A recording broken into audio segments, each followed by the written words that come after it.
Gitu aja kesimpulannya. Kayak gimana? Mudah kan? Anda tidak cerdas. Anda tidak Kan cerdas. akhirnya framing ke saya. Mau Anda ngomong saya kayak gimana pun gak berubah juga kitab Anda gitu. Gak berubah. Kesimpulannya di sini ya mudah kita simpulkan. Artinya apa? Ketika Anda mempraktekkan Anda terima muslim di rumah Anda, berarti Anda telah melawan kitab Anda yang mengajarkan untuk mengusir muslim dan tidak boleh memberi salam.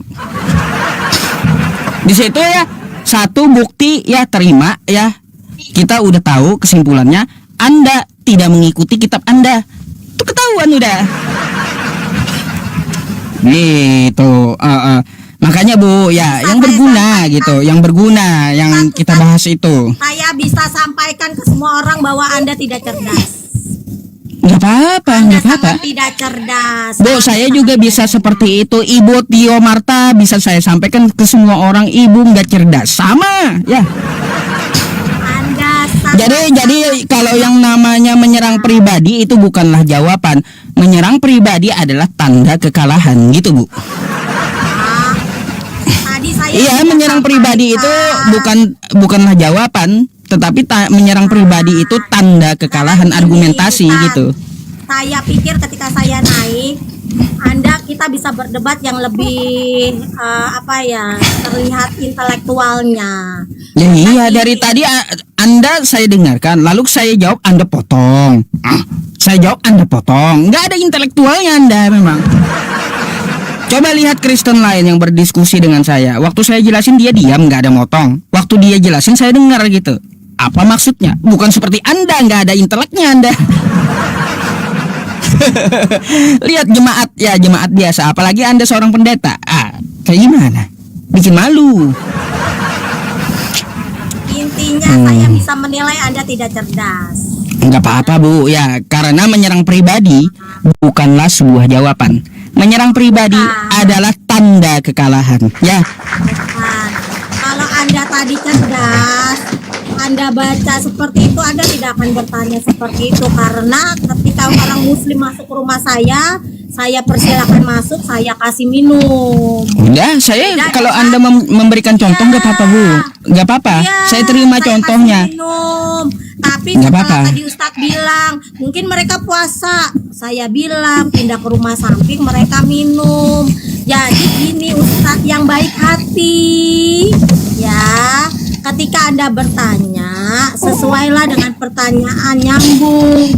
Karena ketika Anda baca seperti ingin mau menjatuhkan saya, itu Ustadz tidak kena. Karena kenapa?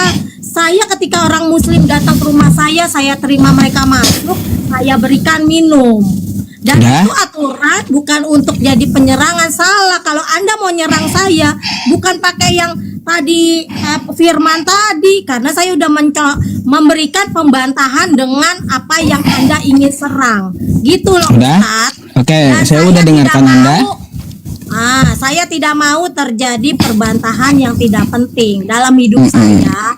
Yang penting kita melakukan apa yang Tuhan ajarkan kepada kita. Karena kita masing-masing akan membawa apa yang kita keluarkan dari mulut, apa yang kita lakukan di hari penghakiman masing-masing. Yang tahu hati kita masing-masing adalah Tuhan. Betul nggak? Oke, udah. Udah bisa saya tanggapi ya? Ya kalau yang seperti itu Bu, yang mengajarkan toleransi dan baik itu saya sepakat gitu. Saya kan hanya adu argumentasi sama Anda dari tadi kan gitu. Kata Anda terima muslim, ya kan jangan juga di framing. Tapi ya saya itu mengajak Anda untuk apa, berpikiran baik. Kenapa orang kagak minum? Mungkin dia puasa. Kan gitu seharusnya kita mikir. Bukan berarti wah ini nggak minum lalu Anda tersinggung, nggak bisa kayak gitu. Saya nggak tersinggung. Kita kan nggak tahu muslimnya itu sedang puasa atau dia sedang seperti apa. Lalu kalau dia pindah ke sebelah dia meminum, artinya dia menghindari syubhat. Gitu aja penilaiannya karena ada aturan kan gitu. Iya kan, makanya kan saya sampaikan setelah saya kesini saya mengerti kenapa itu terjadi. Gitu.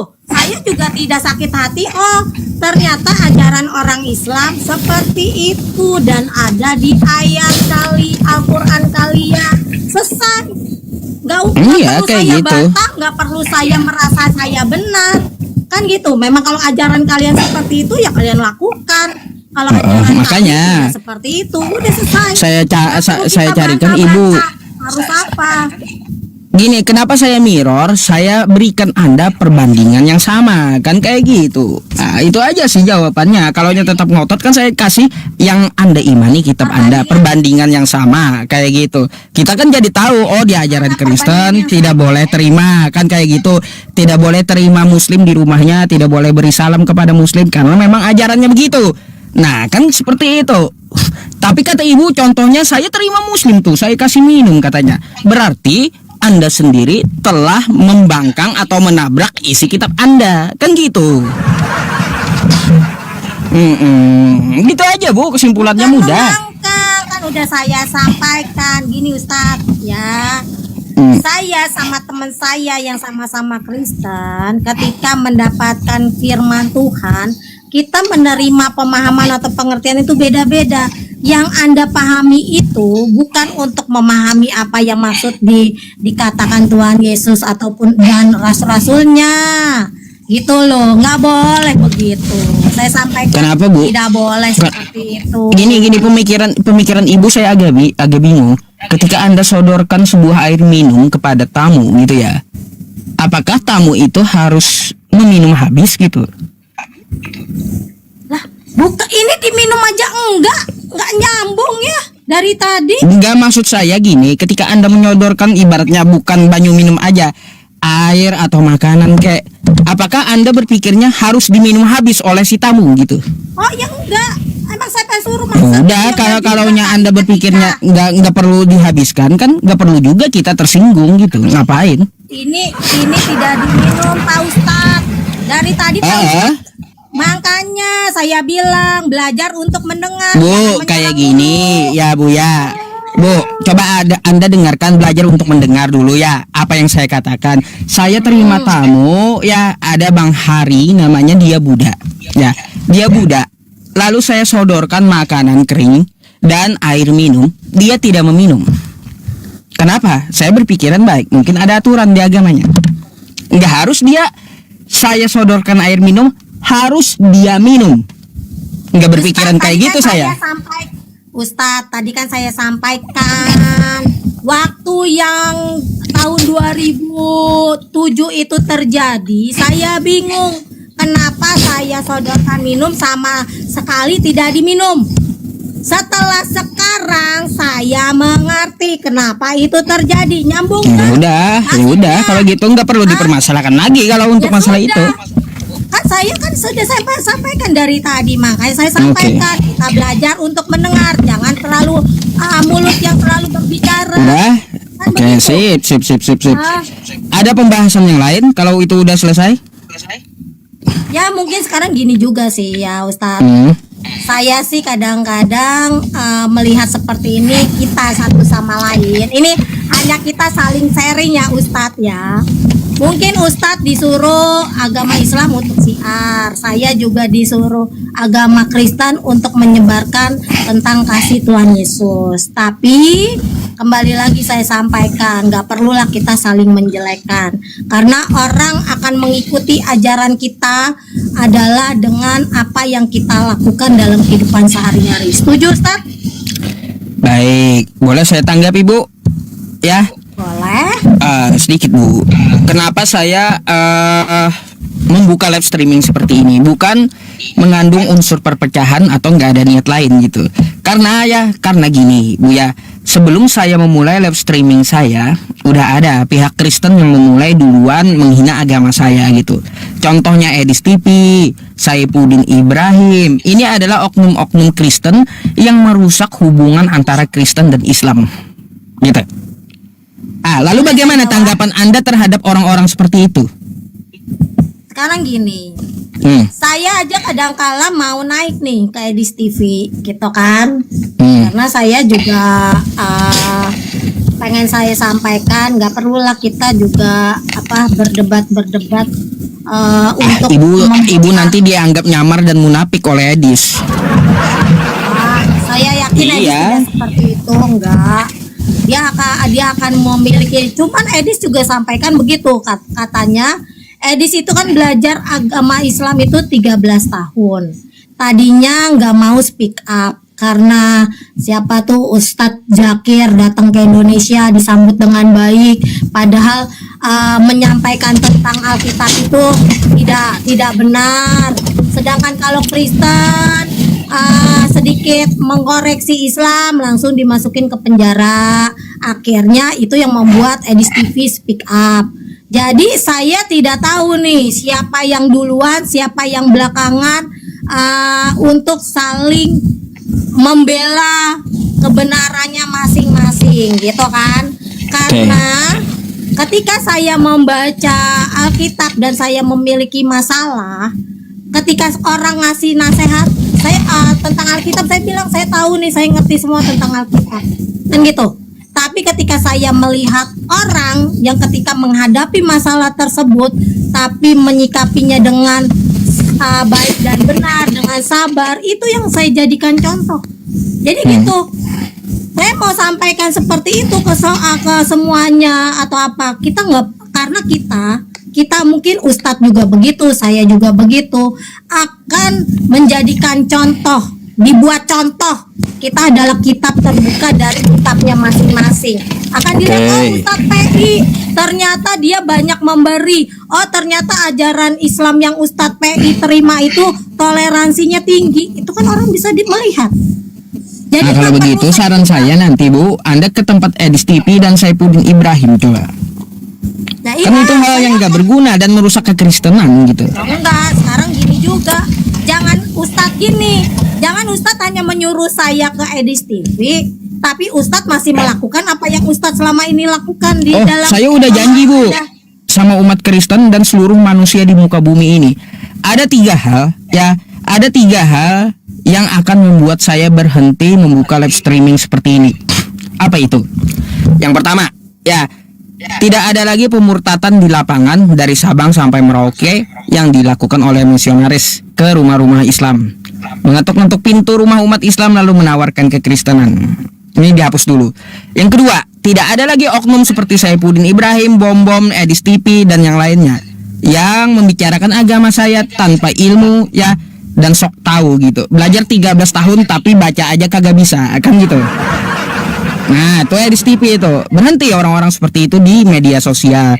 Terus yang ketiga ya, masalah pemakaian kosakata, yang mana kosakata ini diambil dari istilah Islam dipakai Kristen. Coba kalau Kristen pede dengan agamanya sendiri, bahasa Yunaninya sendiri, dan Islam dengan bahasa Arabnya, maka jika 3 ini dilakukan ya Bu ya, saya janji saya akan berhenti buka live kayak gini. Lebih baik saya bahas fikih. Lebih baik saya tahu sama teman-teman saya bahas Al-Quran saya gitu.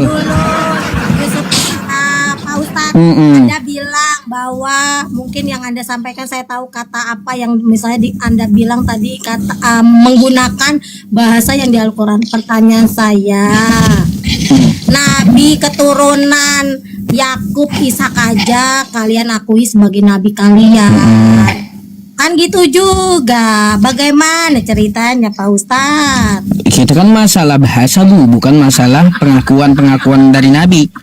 Bisa nggak Anda bedakan? Kita berbicara masalah konteks tekstual bahasa gitu, tekstual bahasa, bukan masalah pengakuan nabi A, nabi B, nabi C. Nggak nyambung. Nanti dulu kalau bahas itu satu-satu gitu, jangan Anda campur-campur. Contoh ya Bu ya, kayak gini ya, tentang masalah istilah Islam diambil Kristen, kosakata Alkitab. Nah tuh diambil dari Islam, diambil dari Islam. Alkitab itu, Alkitab adalah nama lain dari Al-Quran. Nabi-nabi keturunan. Nah bentar Bu, saya mau tanya, saya mau tanya sama Ibu. Anda sebagai seorang pendeta ya Bu, Anda sebagai seorang pendeta tahu nggak Alkitab itu kosakata yang berasal dari mana? Pertanyaan saya, apakah di Arab sana ada orang Islam semua? Kalau sekarang Islam semua.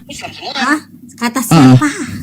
Kata siapa? Ada di luar Islam. Pertanyaan saya, Alkitab itu dibuat sekarang atau dulu?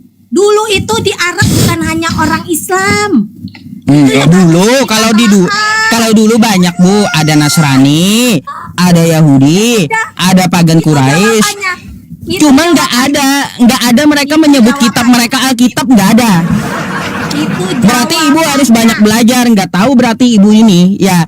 Gini Bu ya, ada Nasrani, ya ada Kristen Arab yang mana mereka menyebut kitabnya bukan Alkitab. Tapi apa? Mereka menyebut kitab mereka itu Al-Muqaddas. Perjanjian barunya apa mereka sebut? Al-Muqaddas, Al-Ahdu Al-Jadid. Perjanjian lamanya apa yang mereka sebut? Al-Muqaddas, Al-Ahdu Al-Qadim. Nggak ada kitab. Ngaco, ngaco. Itu bahasa, udah intinya gini, di Arab itu dulu kala bukan hanya orang Islam aja. Cuman sekarang Ya, saya kita tahu. kenapa nabi-nabi yang keturunan Ishak adalah kalian akui nabi kalian. Keturunan Ishak. Memangnya Nabi hanya dari keturunan Ishak itu? Ya menurut kalian yang kalian akui, saya nanya tuh Banyak lah di luar keturunan Ishak. contohnya Abraham, loh ya. Abraham kayak gimana? Abraham itu bukan keturunan Ishak, dia yang apa? Memperanakkan Ishak. Abraham, iya Abraham bukan nabi Ustaz. Abraham bukan nabi. Iya. Nabi itu apa sih menurut Kristen apa sih emangnya Bu? Hah? Nabi itu menurut Kristen apa? Saya belum susah untuk menjelaskannya. Jadi intinya Bapak Kok Abraham itu susah? sekarang gini dia. Bapak Abraham itu memiliki anak Ishak dan Ismail. Di dalam kitab kalian aja Al-Qur'an tidak dijelaskan siapa aja anaknya Ismail. Di situ malah dijelaskan secara rinci di Alkitab. Dan saya bertanya nih sama saya Muslim, Bang, kenapa nabi-nabi yang seperti yang kalian sebut Daud dan lain-lain itu adalah ternyata saya lihat adalah keturunan dari Ishak? Kenapa bukan Ismail? Dia jawabnya, wah gua bukannya Ustadz Bu, kagak ngerti gua. Kan gitu. Dari kemarin saya tanya sama ustadz-ustadz ataupun ini tidak bisa menjawab. Kan begitu juga. Yang di bawah jangan bilang tidak paham. Kalian jawab aja dulu. Kenapa nabi-nabi itu keturunan Ishak? Ishak itu adalah nenek moyangnya orang Israel. Banyak kali cerita yang di bawah turun-turun gak ngerti. Anda ini belajar di mana sih Bu? Abraham itu bukan nabi? Loh, Heran saya kok bisa Anda jadi pendeta ya? Nah, karena kami nyebutnya itu Bapak Abraham, Udah. bukannya nabi. Coba Anda baca Kejadian 20 tuh ya, nomor 7. Abraham itu akan disebut nabi. Sebab dia seorang nabi. Gimana sih? Terus apa hubungannya ke Abraham? Abraham orang ini perpecahannya kalian keturunan Ismail, kami keturunan Ishak. Bukan masalah keturunan siapa. Bu, Anda juga bukan keturunan dari Israel, bukan. Anda bukan keturunan Yakub, bukan keturunan Ishak. Jadi Kristen itu adalah penumpang gelap dari ajaran samawi, itu Kristen. Makanya saya tanya, ibu ini mengatakan bahwa Abraham itu bukan nabi, sedangkan kitab Anda mengatakan Abraham itu nabi. Anda ini belajar di mana sih? Bu. Aduh, belajar dulu dah saya kalau gitu ya. Ada bingung saya. Kok bisa ibu jadi pendeta kalau kayak gini? Siapa yang bilang saya pendeta Pak Ustadz? Siapa bilang juga ya. Nih tentang siapa Abraham. Kejadian 20 Anda baca ya. Jadi sekarang kembalikan istri orang itu, sebab dia seorang nabi. Abraham itu nabi. Abraham itu nabi. Tuh ya. Aduh. Sekarang anggap saya salah. Terus apa hubungannya Anda bawa Abraham? Lalu ngapain Anda bertanya pada saya? Kenapa para nabi itu hanya dari Ishak? Salah pertanyaan Anda berarti. Gak ada nabi itu cuma dari keturunan Ishak, gak ada. Di luar keturunan Ishak pun banyak nabi. Ayub ya, bukan Yahudi. Terus Bileam bukan Yahudi. Mereka semua nabi yang di luar Israel, bukan keturunan Ishak. Mana ada nabi Bileam? Kok Bileam nabi? Nah, Ayah wae Bileam nabi. ya wae, belajar dulu lah ya. Belajar dulu dah Anda kalau gitu ya. Banyak nggak taunya Anda rupanya. Maaf ya.